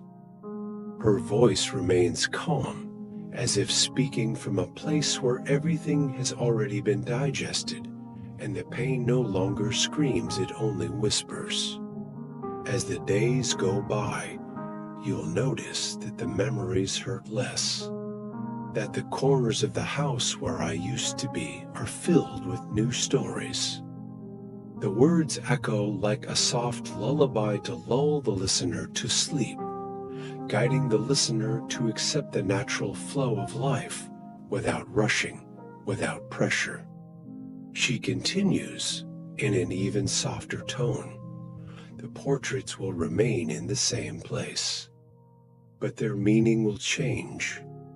They will no longer be memories of absence, but proof that something beautiful existed, even if it did not last forever. Her writing invites acceptance, the understanding that the end is not always a loss. Sometimes it is liberation. Missing will stop being a burden, and become light company. A calm thought at the end of the afternoon. An old song playing in the background while you make coffee. The tranquility of these images helps the listener to reconnect with their own inner peace, as if each word were an anchor thrown into the deep sea of the soul. And then she leaves a simple, almost maternal piece of advice. Don't try to fight time. It knows what it's doing. It will take you away from pain and bring you back to laughter without you even realizing it. It's a silent promise, wrapped in gentle confidence. The pace of the narration slows down, inviting the listener to surrender to the moment, like someone watching the rain fall slowly through the window. And when you look back, perhaps with your eyes a little wet, you'll realize that you survived, and that, even without me, you kept going. Finally, the bride ends this passage with a whisper that seems to dissolve into thin air. I know I won't be there to see it, but I'm rooting for each new step you take. May time be kind, may life be light, and may you, at the end of it, all be at peace. It's the kind of ending that doesn't weigh on you, it just soothes you. The listener, wrapped in this narrative embrace, feels their mind quiet down, their thoughts slow down, and their body finally prepares to rest. The night deepens, and the letter, even without finishing, has already offered the heart what it needed most: rest. Topic 21. The bride begins to write about the future, but not in a predictable or melancholic way, but rather as if she were cradling tomorrow with careful hands, as if she knew that time would follow its path, even when it seemed to stand still. In a calm and welcoming voice, she says, I know that now it seems impossible to imagine a future without me by your side, but it will come. And it will be gentle, even if at first it is silent. These words come like a serene breath that blows through the window at dawn. They do not ask for haste, just presence. She does not go into explanations. She simply plants seeds of hope with care and gentleness. She continues, you will wake up one day and realize that you smiled without pain. You will hear our music and not cry. You will walk past that restaurant. That was just ours, and instead of a tightness, you will feel a warm memory. Each sentence is like a blanket that envelops, that welcomes, that brings comfort. The listener allows himself to close his eyes for a moment. The heart, previously tight, now beats more gently. The language used by the bride is always gentle. She avoids the dramatic, the explicit, and prefers to guide by light images which seem to float in the air. Longing will become poetry. One of those poems that we read quietly before going to sleep. At this point, the tone of the letter changes slightly, as if a gentle breeze were blowing through the curtains of a dark room. There will be other encounters, other hands, other laughter at the end of an afternoon, and here she makes a written pause, almost imperceptible, but felt. And that's okay. This doesn't erase me. It doesn't diminish what we were. On the contrary, it only proves that love is a bridge, not a prison. This sentence is like a bomb. It liberates. The audience, now completely surrendered to the softness of the narrative, feels at peace. Everything that was once a burden now sounds like a light release, like loose leaves in the wind. The bride ends this passage with a wish that echoes like a prayer. May you carry on, with a calm heart, with firm feet, with your eyes shining again. May life embrace you when I can no longer, and may you smile for me, even without knowing. It is a closing that does not close, but opens space. It invites sleep with the delicacy of someone lighting a candle before turning off the light in the room. The listener feels their body lighter, their thoughts more spaced out, as if their soul itself had received gentle permission to rest. 22. The bride looks back to the past not with suffocating longing, but with tenderness. She writes as if she were caressing memories without getting attached to them, as if she were leafing through a memory album before putting it away in a drawer with a light smile. Do you remember the first time we laughed together? She asks, and doesn't wait for an answer. She just lets the question out into the air, as if she were sowing a good memory in the heart of the listener. It was something so silly. A wrong word, a stumble in the middle of the street. But in that moment, everything made sense. It was as if I had found a home in the sound of your laughter. The words lull the listener like a warm blanket on a cold night. She continues with a voice so sweet that it seems to caress the silence. There were so many simple moments, but full of beauty. The unexpected rain in the middle of the walk, the coffee shared in silence, the conversations that didn't need meaning because company was enough. The narrative here is anchored in simplicity, in everyday details that, when remembered, warm us more than any major event. It's curious how peace lives in these moments so small that they almost go unnoticed, but so big when revisited with affection. It is in this calm tone that the letter continues to lull those who hear it, leading the mind to a state of gentle nostalgia, which does not weigh, only comforts.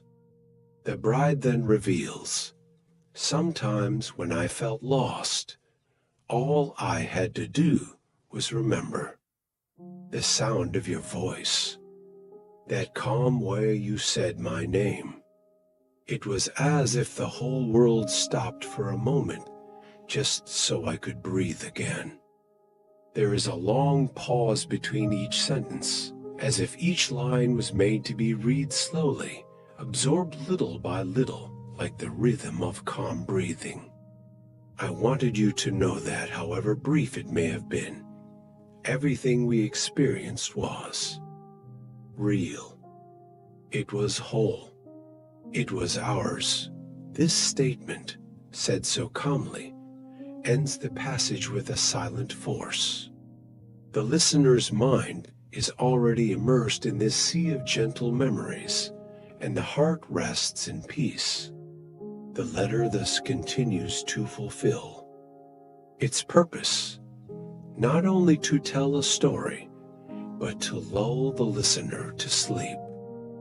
Like a distant lighthouse on a cloudy night, it does not guide the way, but rather calms the fear of being lost. The listener, now almost surrendered to sleep, feels as if he has experienced this love, and with it, learned to let it go with serenity. 23. The bride chooses to talk about forgiveness. But it is not a forgiveness burdened by guilt, nor marked by bitter regrets. It is a light, silent forgiveness, like the whisper of leaves in the wind on a serene night. She writes sweetly, "If at any time I have hurt you with my silences, my absences, or my fears, forgive me." The pause between words is intentional, as if she knows that healing requires space, time, and she offers it. The letter itself becomes a subtle request for acceptance and understanding, not out of pity, but out of mature love. She continues in a calm voice, "I wasn't always able to be transparent about my pain. I tried to protect you from parts of myself that I didn't even understand." In this moment, her vulnerability doesn't sound like weakness, but like courage. And by calmly narrating her imperfections, she invites the listener to embrace their own flaws with more kindness. "I carried old traumas, fears that I didn't say out loud. I thought love was about hiding the pain, but now I see love is also about sharing the broken pieces." This confession doesn't create discomfort. On the contrary, it loosens the tight knots in the listener's chest, allowing a new kind of compassion to blossom. The bride then offers reciprocal forgiveness. "I forgive you too, for the words that were left unsaid, for the times you tried to understand me and I shut myself off, for the days we drifted apart even though we were side by side." But all of this is said without weight, without resentment. The tone is one of liberation, like someone washing their hands in the stream and letting the water carry away everything that is no longer useful. The listener feels light, as if they had released their own silent memories, those that never had a voice. The letter weaves each line with a thread of gentle understanding, and sleep begins to approach like a warm breeze at dusk. At the end of this passage, she writes, "I don't want you to hold on to any pain, any what-ifs, any regrets. All we were was what we managed to be. And that was beautiful. That's enough." It's a gentle closing, like blowing out a candle. No noise, no drama, just a welcoming darkness that invites rest. The listener, now completely enveloped in the serenity of the narrative, lets their eyes grow heavy. And in their heart, there's no more confusion, only a sweet tranquility made of love, forgiveness, and peace. 24. The bride decides to write about a dream. Not a grand, unreal dream, but something as simple and delicate as the breeze that blows through the curtains at dawn. She begins like this: "Sometimes when silence took over the house, I found myself imagining what our future would be like. Not with riches or incredible promises, but with that soft and silent routine that only true love knows." The softness with which she delivers these words sounds like a lullaby for the soul. The listener is invited to immerse themselves in this scenario made of tenderness and quiet hope. She describes it in subtle detail. "I imagined us waking up slowly, the sun coming through the window, the smell of coffee filling the room, you laughing at something I didn't even say right, our dog jumping on the bed, as he always did, and life there unfolding slowly, without rushing, without demands, Each image is carefully constructed, like brushstrokes on a painting that only exists within the heart. Time seems to slow down as the bride shares this dream, making the narrative ideal for lulling the listener's mind towards sleep. It's as if she's offering a refuge, a place where everything is calm, where everything makes sense. The letter continues, "I dreamed of nights like that too. You reading a book, me lying next to you, our feet intertwined. And even in the silence, there was conversation. Even without gestures, there was affection. She creates a universe where love does not need to be proven, where affection is woven into small gestures.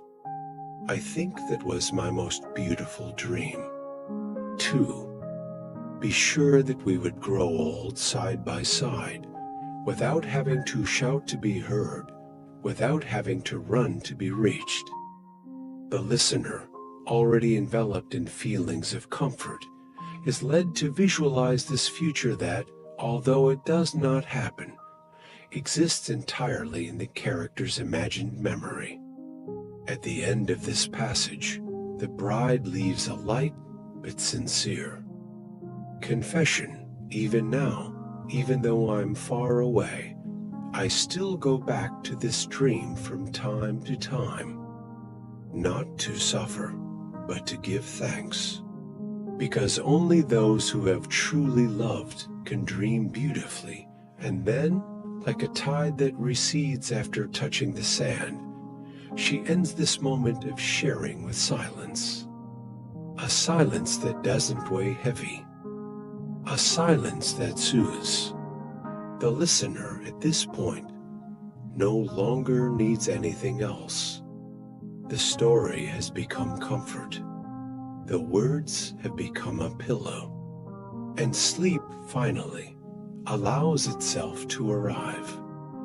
25. The bride shares a soft, intimate memory, chosen with care, as if unwinding an old ribbon carefully stored in a memory box. She begins by writing, "I remember one rainy afternoon. You took me to that little coffee shop downtown where the smell of cinnamon seemed to embrace us. The way she carries this memory is like a whisper between soft sheets. There is no rush. There is no pain, just the warm sweetness of a moment held tenderly in the heart. Each word is an invitation to tranquility, as if it were holding the listener's hand and guiding them to a place where everything is familiar and serene." She describes the details with a mesmerizing care. The sound of the rain against the glass, the warm steam from our cup, and that absent-minded smile of yours when I pretended I wasn't afraid of the thunder. With each line, the image forms clearly in the mind of the listener, as if this memory were theirs too. And perhaps it is.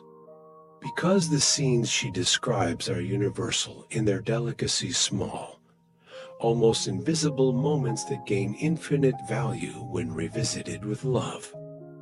That afternoon was nothing special, and yet it was one of the most beautiful of my life, she writes calmly. The tone of the letter remains serene, like the slow swaying of a hammock. She continues, "You looked at me as if you saw the whole world in one person. And in that moment, for a few seconds, I believed that time could stop by sharing this memory." The bride is not seeking to cause painful longing. On the contrary, she simply wants to record how great simplicity can be when seen through the eyes of love. If I could keep a single moment of ours in a jar and open it whenever the world got too noisy. This would be it. As she closes the passage, she concludes with a lightness that lulls her. I keep this afternoon like someone who keeps a flower between the pages of a book. It has already dried, but it still has its scent. And every time I think of it, I feel peace. It is an ending that is not heavy, that does not hold you back. On the contrary, it releases, it frees, it invites the listener to find memories within themselves that also warm their chest. And while this rainy scene rests gently, in the imagination, sleep approaches discreetly, as if respecting the silence of beautiful things. 26. The bride, with her written voice imbued with calm and sweetness, shares something she never had the courage to say out loud, her fears. Not as a distressed outburst, but as someone whispering their weaknesses under a starry sky without wanting to scare anyone, just to share the weight of something that never fit alone.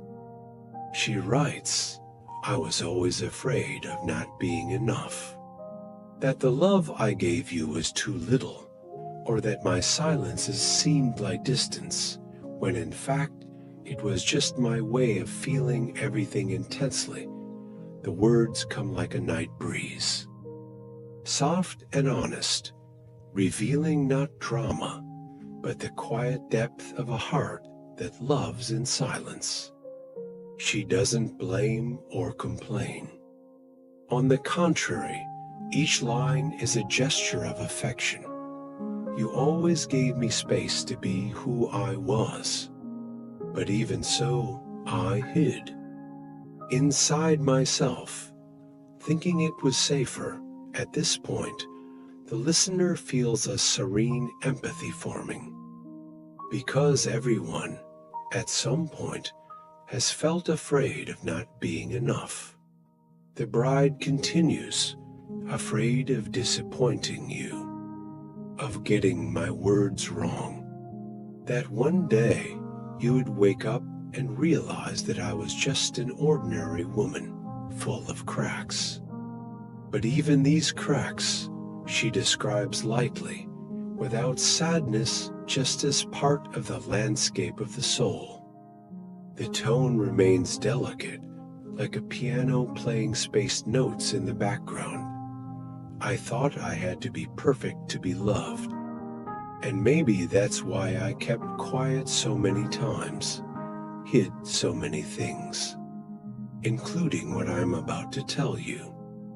Here, she plants a seed of gentle mystery, not to generate anguish, but to keep the listener engaged in an almost hypnotic way, like someone slowly turning the pages of a secret diary. The atmosphere is welcoming, understanding. The bride's confessions don't hurt, they warm, like a hand resting tenderly on the chest.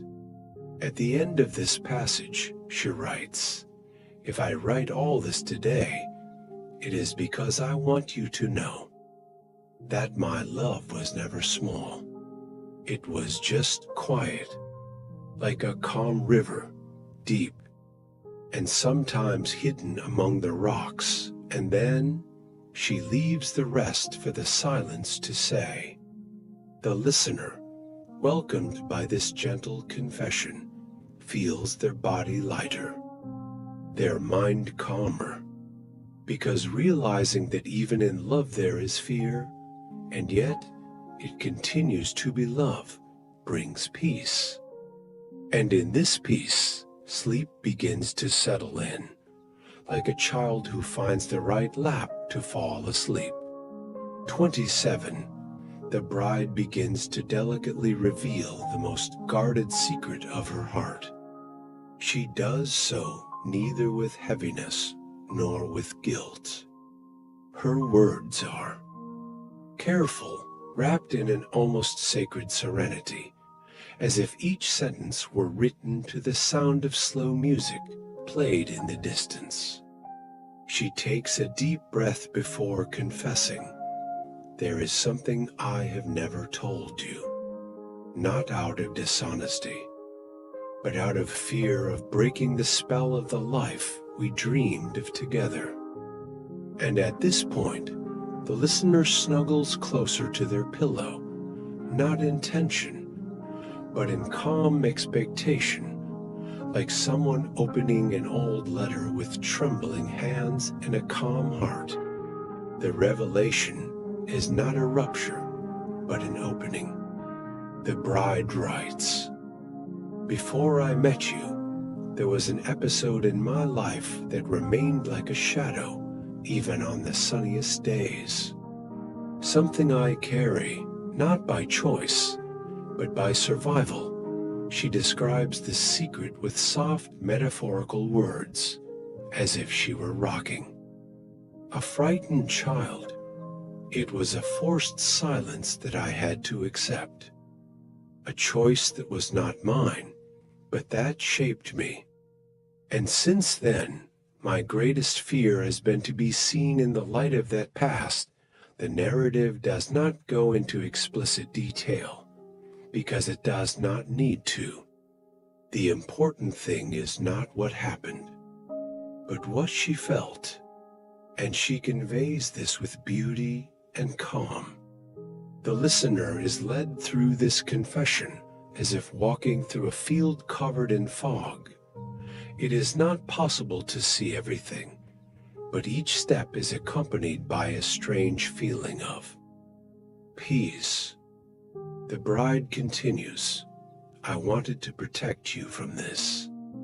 I wanted to protect our love from this pain that, even though it is old, still whispers in my ear sometimes." She speaks of traumas with the lightness of someone who has learned to live with them as if they were dry leaves around a lake. They are there, but they do not disturb the water.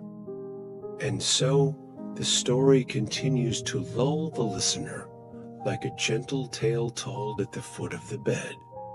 At the end of this passage, she writes with affection, "Maybe you don't understand completely, and that's okay. What I needed was to just get it out of my system and trust that, even in silence, you always listen to me with your heart." And with that last sentence, the confession dissolves into the air, like the smoke from a recently extinguished candle. There is no resentment, no fear left. Only the tranquility of someone who, by telling their truth, frees themselves. The listener, enveloped by this atmosphere of understanding and surrender, feels lighter, more human, more at peace. And in the wake of these calm revelations, sleep arrives like a breeze that finally settles. 28. The bride begins to express a silent desire that she has always carried with her, to be understood, even between the lines. She writes tenderly, as if speaking with her eyes closed, feeling each word echo softly within her chest. "If you ever wonder why I wrote this letter and didn't say everything looking into your eyes," she begins, "know that it wasn't out of weakness. It was out of care. Sometimes the most sincere love is the one that chooses silence so as not to hurt." The words glide like a warm breeze, gently touching the corners of the listener's soul, who is already enveloped in a state of profound calm. At this point, the bride talks about her hope of being remembered not for the moment of farewell, but for everything that was experienced. "Remember the mornings when I laughed for no reason, the nights when I held your hand without saying anything. Everything I gave you is real, even if it seems far away now." She does not try to justify her absence, but to offer the groom and the listener a light memory made up of small gestures, but full of meaning. The tone is calm, without laments, only with the delicacy of someone who understands that certain departures are not a lack of love, but rather attempts to preserve love from what the world has already hurt before. She continues, "I carry with me everything we've lived through. There is no bitterness, only gratitude.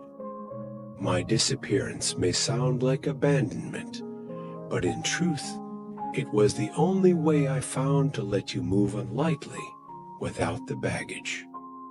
I never wanted you to carry these words, wrapped in sweetness and sincerity, touch in a serene, almost hypnotic way. There is no rush, there is no pain. There is acceptance. A recognition that not all love fits into the mold of happily ever after, but can still be eternal, and silence in the heart of those who lived it." At the end of this passage, the bride leaves an image that rests like a blanket over the soul. If you ever find me in a dream, may I be dressed in peace, walking barefoot in a field that has no end. And if I smile, know, it is because there, in that moment, I am still yours. It is impossible not to feel a soft lump in the throat, and at the same time, a deep peace in the chest. The listener, lulled by this tender and poetic farewell, allows the body to surrender to tiredness with serenity. And so, another piece of history rests, like a petal floating on the calm surface of a lake. The voice, now even softer, as if whispering in the middle of a silent field at dusk, leads the listener to the last line of the letter. The final sentence echoes like a prayer, like a serene sigh that slowly fades away among the trees without noise. I loved you enough to leave. There is no bitterness in these words. There is no weight nor despair. What exists is only the acceptance of a love so deep that it has become freedom. The sound of the narration is gentle and seems to embrace the listener like a warm breeze, passing through the half-open window as the night slowly settles in. This sentence, simple and at the same time loaded with meaning, does not end with a full stop, but in silence. A respectful, almost sacred silence, as if everything that needed to be said now rests in the heart of the listener. The narrative then moves away from the letter and begins to describe the surrounding scenery. The envelope rests on an antique table next to a still warm cup of tea. Outside the window, leaves fall slowly, as if they were listening too. The house, which was once the scene of laughter, now welcomes this loving silence, full of longing and tenderness. The narrator invites the listener to imagine this place, a calm space where time does not pass, where absence doesn't hurt. It just settles like a blanket over your shoulders. Each word is carefully chosen so as not to cause disturbance, to guide thoughts gently, as if each sentence were a drop of lavender on a white pillow. I loved you enough to leave, repeats the voice as if the phrase still echoes in the walls of the heart of the one who stayed. And in that echo, the story changes. It is no longer just about saying goodbye, but about courage. Courage to love so much that it becomes possible to let go. Courage to trust that what was experienced is enough to be eternal, even without continuing. The listener does not feel pain. They feel peace. A peace that settles in slowly, like the sunset covering a golden field, gradually extinguishing the light of day and lighting up the first stars in the sky. At this point, the voice slows down even more. The rhythm of the speech follows the rhythm of the listener's breathing, as if both narrator and listener shared the same calm breath. The final phrase returns once more, like a soft farewell refrain. I loved you enough to leave, and upon hearing it, the viewer's body surrenders to relaxation. The muscles previously tense loosen. The mind, which may have been wandering through its own memories, finds rest between the lines of the story, and sleep, gentle and silent, begins to approach with the lightness of a freshly washed sheet touching the skin. The letter ends, but the feeling remains. The narrator describes this feeling as a faint light that continues to burn somewhere in his chest, a small but eternal flame. The listener, now almost asleep, is carried away by calm images, flowery fields, a peaceful lake, the distant sound of a piano playing spaced notes. Everything contributes to the construction of an emotional refuge, a safe place where longing does not hurt and absence is just another form of love. The final line, I loved you enough to leave, is no longer a farewell. It is a declaration of care. In the final moments of the audio, the narration becomes almost imperceptible. The words flow like a final, loving whisper, as if the story itself were preparing to sleep along with the listener.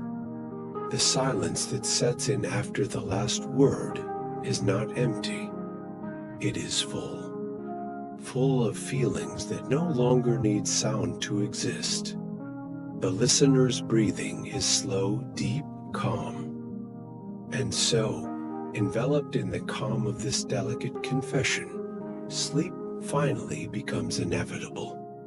The listener falls asleep, and in the depths of their consciousness, that phrase still pulses sweetly. I loved you enough to leave. The final moment has arrived. The letter was read, word for word, with the care of someone caressing memories with their fingertips. Now the voice withdraws, as if understanding that silence also speaks and sometimes speaks more. Outside, the night rests gently over everything. The city sleeps. The lights slowly go out, one by one, like candles that go out without wind.